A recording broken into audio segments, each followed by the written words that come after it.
Hello everyone, welcome to TwoTwins in EVE, your weekly update for EVE Online stuff. I am your host, The Lone Wolf. Last week I saw a dev blog about the technical side of the CCP Live event in Tama. It showed some CPU graphs and gave some information on their special reinforced node with new hardware that they had the event on.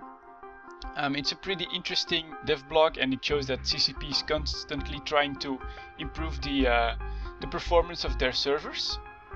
Last week also saw a few patches, mostly for fixes. We also had a few emergency reboots, and sometimes I still have some serious module lag whenever I do anything in EVE Online at the moment, but CCP is working on it.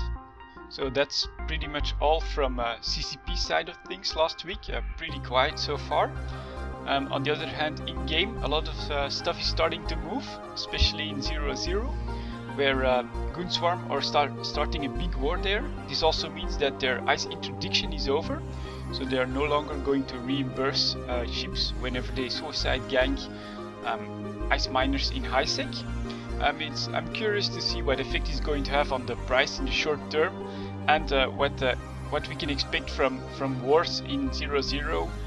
From what I read on EVE News 24, 0-0 is like one big chessboard, and whenever a big coalition like goonswarm moves, this has a snowball effect on all the other residents of 0-0, so we can expect a lot of war in the coming weeks.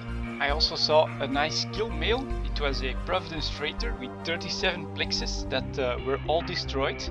So that's some $500-600 lost there by that player. Nice kill, I'd say. Too bad all the plexes were destroyed and none of them dropped, but that's just the nature of the game. And so while things were rather slow in EVE Online last week, I went over to the Dust 514 site, and I was pleasantly surprised. There was a lot of new information on there, so I would advise you to go and give that a look as well. There was information on the drop suits with pictures of Kaldari and Amar suits. That looked pretty cool. They have several different classes like in other shooters with heavy and light armors and things like that.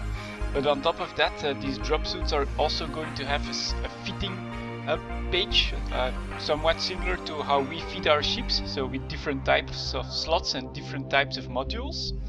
And there was also information on the weapons.